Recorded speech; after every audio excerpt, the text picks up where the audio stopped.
Hola a todos, bienvenidos al canal de televisión evangélica de la Costa del Sol, Vida Visión TV. Ya sabes que emitimos desde nuestra querida Málaga para que puedas recibir toda la información acerca de lo que se está viviendo en la Iglesia de habla hispana, ¿no? y en concreto en Málaga, y además de la mano de doctores. Estamos con doctor en medicina, con doctor en historia, y ahora hablaremos de esto, porque este programa se llama Encuentros con la Historia.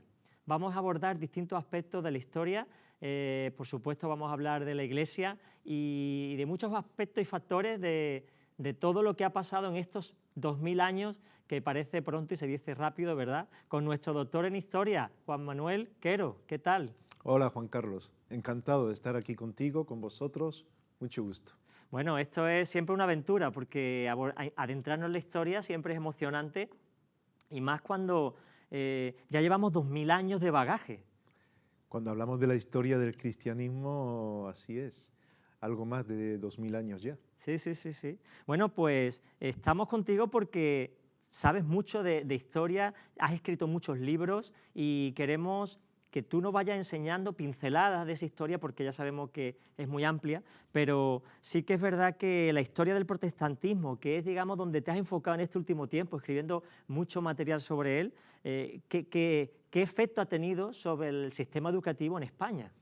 Sí, pues mira, precisamente mi propuesta que me hice a mí mismo, porque entendí que era algo que tenía que ver con lo que Dios me estaba haciendo ver en cuanto a invertir tiempo e investigación. Y en realidad me propuse hacer una tesis doctoral sobre la influencia que tuvo el protestantismo, los principios bíblicos sobre el sistema educativo, no solamente en España, sino en Occidente, pero también en España, porque creía que era importante resaltar esto, porque tuvo una repercusión muy importante. Sí, ¿verdad? Sí. ¿Pero solo en España o también en Europa? En Europa, lo que pasa que España, bueno, en Europa y en todo el mundo.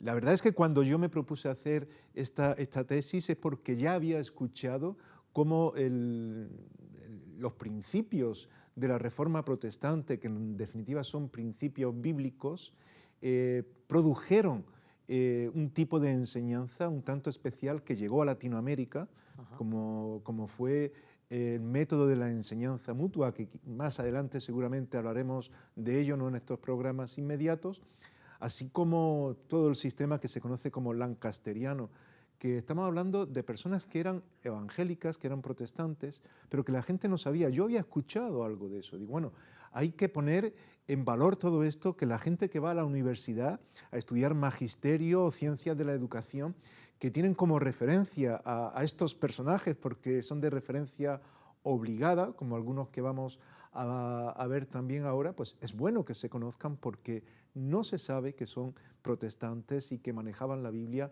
para todo ello. Y eso Oye, fue lo que me movió, ¿no?, a hacer este ¿y trabajo. cuánto te llevó a hacerlo? Eso entre nosotros, porque eso es un trabajo arduo. No, pues bastantes años, ¿no? Tuve que moverme para ver documentos en diferentes archivos históricos y de otros lugares, de otras bibliotecas y demás, donde en España tenemos mucho, pero que no se ha investigado todavía lo suficiente.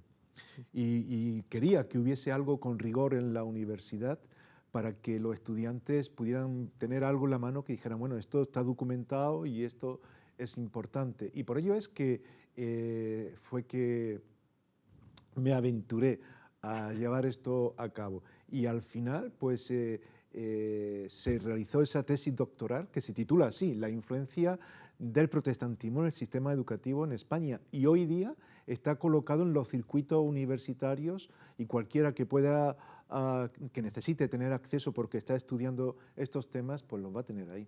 Hay que decir que todo esto está también desarrollado en estos libros de historia. Aquí vemos uno que es Enseñar para la vida, y que es como una primera parte de esa tesis que hiciste, ¿no? La otra la tienes ahí también, si quieres puede enseñar Juan Manuel. Sí, la segunda parte, que la veremos más adelante, es la historia del protestantismo en España, pero a través de los colegios evangélicos, Ajá. que eso es un tema que iremos viendo porque en España se abren colegios evangélicos por todas partes desde mediados del siglo XIX especialmente. Fíjate que cuando uno habla de la iglesia protestante piensa que es algo importado y que es algo que viene de fuera y realmente es muy antiguo y forma parte de nuestras raíces como cultura española, ¿verdad? Ese fue otro de los motivos que me llevó a realizar esta tesis. Es que cuando yo fui a hacer la tesis, nadie sabía, prácticamente, no encontraba a nadie que supiera lo suficiente sobre protestantismo. Ujú. Y la verdad es que fue complicado. Entonces dije, no, es que hay que hacer algo. Los políticos, incluso recuerdo cuando estaba en Madrid, que la alcaldesa en aquel tiempo, cuando fuimos a hablar con ella, decía, bueno, es que eso de los protestantes, los evangélicos, eso no es de nuestra cultura, desconociendo totalmente que aunque España ha estado blindada a todo lo que tenía que ver con algo ajeno al catolicismo desde los reyes católicos, a pesar de ello, el sistema educativo ha sido permeado por principios evangélicos, protestantes, bíblicos, y cuando la educación se permea de todo ello, la cultura también tiene que ver con todas estas cosas. Entonces no es nada ajeno, sino que lleva muchos años moviéndose también en nuestro país. Claro. Y hablando del tema de la educación, que es tan importante, evidentemente es el mayor recurso que uno puede dar. No es el dinero, sino la educación que se le imparta a los niños. ¿Por qué era necesario un cambio en el sistema educativo en España? Pues había muchos motivos, recuerdo que leyendo un artículo en el periódico, en El País, se hablaba de una iglesia que se había abierto y que los padres de los niños estaban preocupados porque era una iglesia evangélica. Ujú.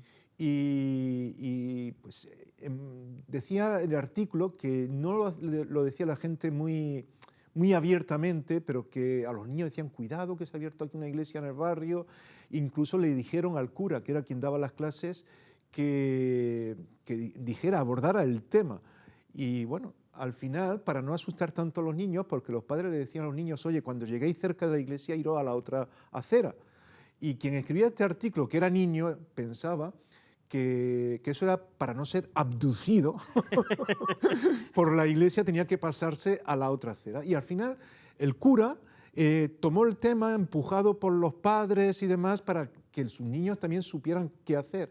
Entonces al final llegó a la conclusión, mirad, no es necesario que vayáis a la otra acera, simplemente cuando paséis por la puerta, aguantar la respiración y pasar rápido. Para no contaminaros, ¿no? Tú fíjate la perspectiva que hay acerca del de miedo, lo claro. que es el Evangelio. Entonces, todo esto se tenía que cambiar. Claro. Y es uno de los motivos, entre otros muchos.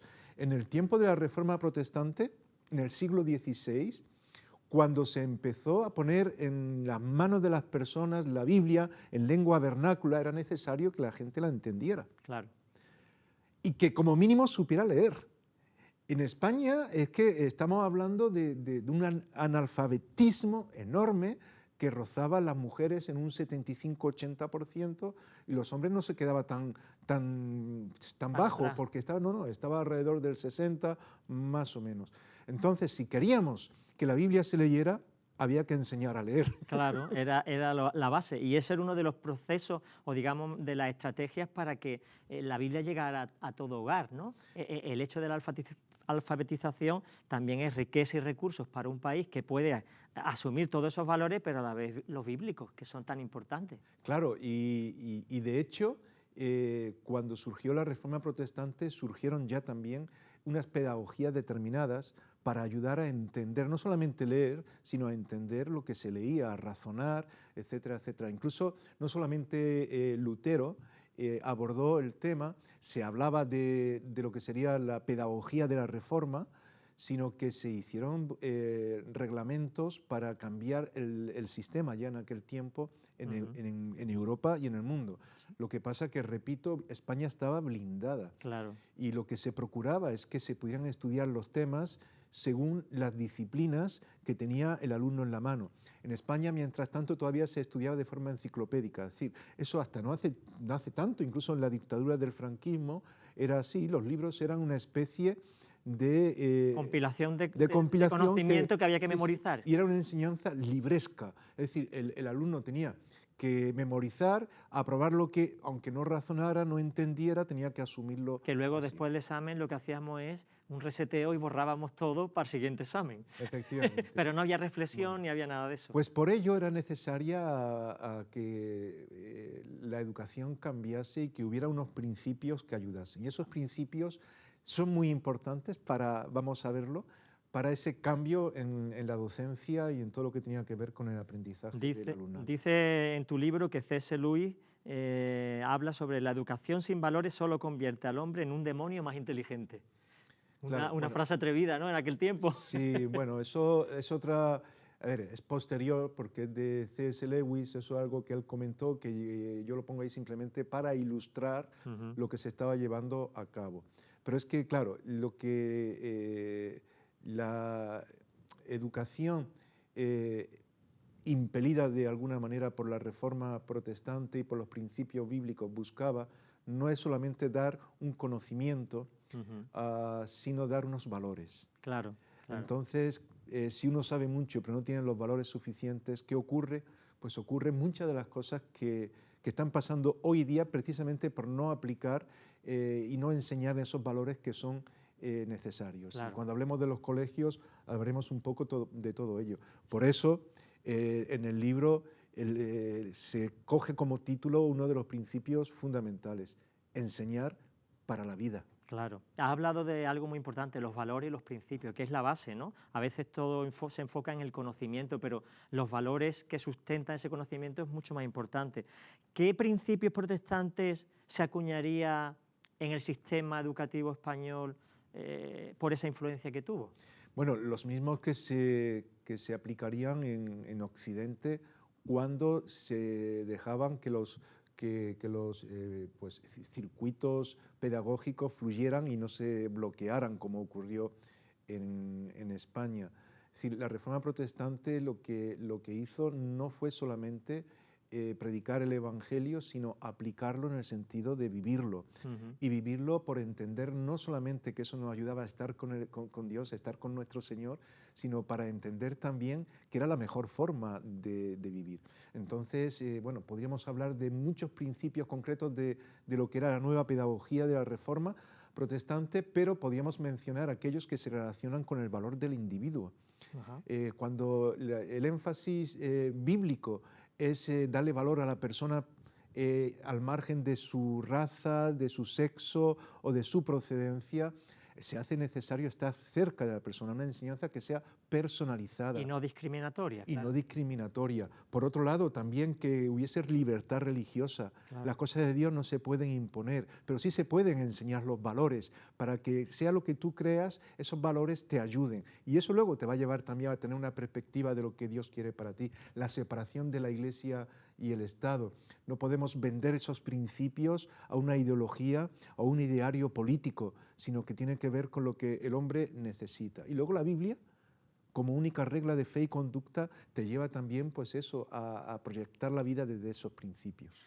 Total, que al final lo que hoy vemos de una manera normal, ¿no? Educación para todo, la importancia del individuo, no somos todos ahí como borregos que tenemos que entrar por el aro, sino que necesitamos adaptar un poco al individuo la enseñanza, la libertad religiosa, la separación de poderes que ha hecho tanto daño desde que Constantino unió la religión y el Estado, y la Biblia como regla de fe y práctica. El problema es que, y nos queda ya un minuto, el problema es que muchas veces esos valores se van perdiendo en el camino también. Las tenemos, pero veo que la Biblia como regla de fe se está perdiendo y que hay valores que hoy parecen absolutos, pero que ya se están difuminando, ¿no? Hay que tener cuidado con estas... Pero en realidad cuando lo asumimos, cuando lo interiorizamos, nos damos cuenta que no es simplemente guardar unos principios como si fueran unas normas que tengo que cumplir. Es que cuando entro en esa dinámica y hablando de la educación, estoy atendiendo a la persona, entendiéndola como un todo, es decir, una persona que necesita desarrollar su intelecto, pero también necesita una forma de vivir que le permita tener una economía básica, en fin, poder desarrollarse, etcétera, etcétera. Cuando entro en esa dinámica es que forma parte de la vida y es Pues- enfocarla de esa manera. Pues Juan Manuel, encantado de escucharte, muy interesante este tema y vamos a seguir, ¿no? Vamos a seguir Vamos. hablando en programas sucesivos. Muchas gracias y te despedimos hasta el próximo programa. Gracias, Juan Carlos. Y a todos nuestros espectadores, espero que os haya interesado este programa acerca de la educación, cómo la Biblia, la Reforma Protestante ha ejercido influencia en lo que hoy conocemos como el sistema educativo en España. Así que no olvides que mucho de lo que estás disfrutando ahora lo han tenido que forjar otros a fuego y a sangre con la Biblia por delante. Así que valoremos lo que tenemos y disfrutemos de este tiempo tan hermoso que el Señor nos ha permitido vivir. Un abrazo, recuerda que estamos en el canal de televisión Vida Visión TV y que te esperamos en el próximo programa. Señor te bendiga, hasta pronto.